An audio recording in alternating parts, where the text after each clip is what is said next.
I just got back from the gym. I go to the gym nearly every day since I had cancer. Uh, Apparently that's real normal because what you go through when you have cancer, the treatment is it's as bad as they say it is. I won't bore you with the details. I'm just saying if you ever get a diagnosis, strap yourself in. You're going to have an incredible experience. Uh, anyway, and what I've done here, this is actually the opening. This is the opening few seconds of my new show. I'm autistic, plus also I had cancer. Just joking. It's not. It's actually incredibly funny. So get ready for that. There's a kind of self-pitying story that it's been very popular since probably the 1980s. And I pinpoint the start of it, where I began to notice it, was that people like American evangelical pastors would be found out. It would be found out that they were doing a lot of fucking and sucking and a lot of embezzlement. And what they would do to get out the other side is they would appear on TV weeping and begging forgiveness. And essentially they would say, it's between me and my Lord. I've spoken with Jesus and Jesus has said it's okay. So you have to forgive me now. And I thought at the time, that's incredible. Like, if I was a teenager, I was young, very young, but I thought, what an incredible workaround.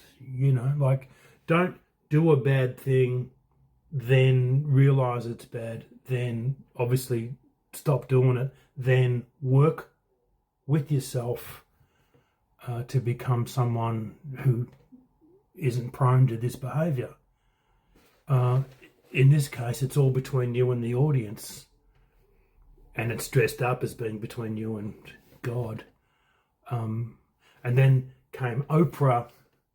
That was more the 90s, wasn't it? All those sorts of shows. Oprah, where again, in this case, it was oversharing about your problems, and it was supposed to be inspiring. And it was, if you overlooked the fact that the people doing the oversharing were getting paid by you to overshare. So you're their customer and they're selling you a dream of a dream.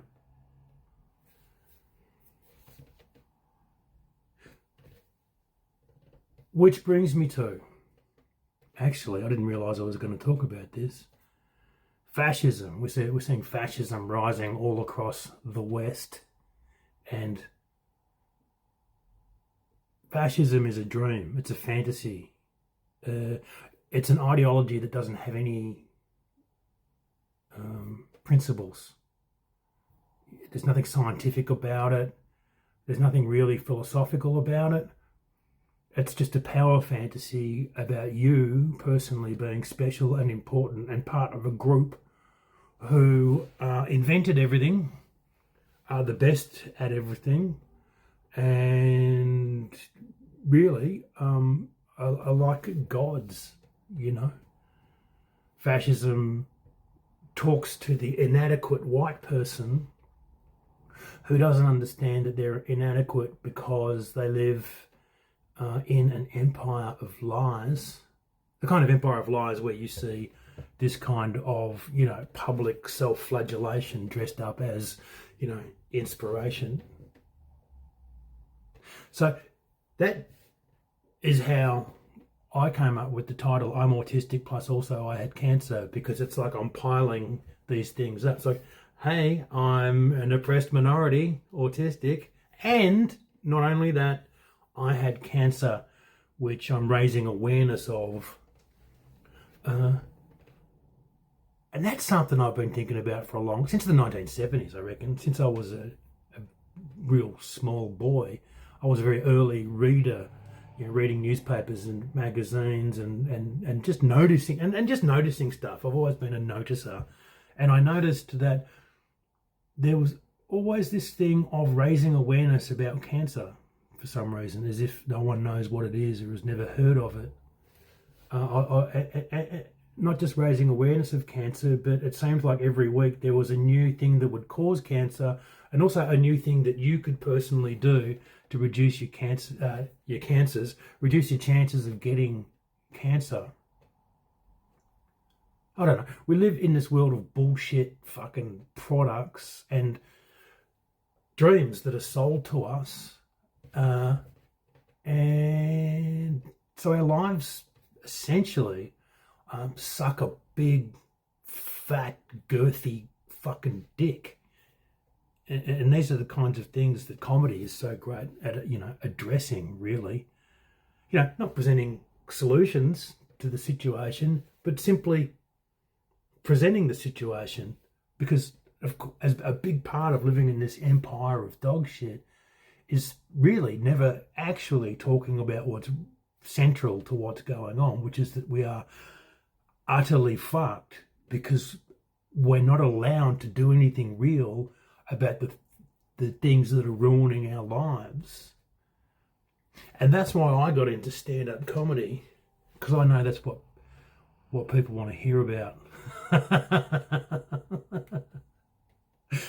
Today, I just saw the headline for it, but it was a story in The Guardian or The Age newspaper about Australia cultivating mediocrity, Australia, the country, cultivating mediocrity. And I was thinking, yeah, that makes sense. I mean, it would explain why when I go out to a lot of comedy rooms, and this has been for as long as I can remember, a lot of stand-up comedy is mediocre.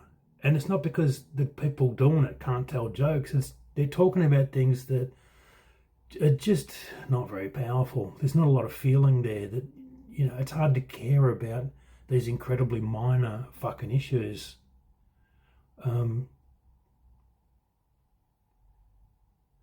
Anyway, that's why I listen to death metal and black metal and doom metal and of course grindcore.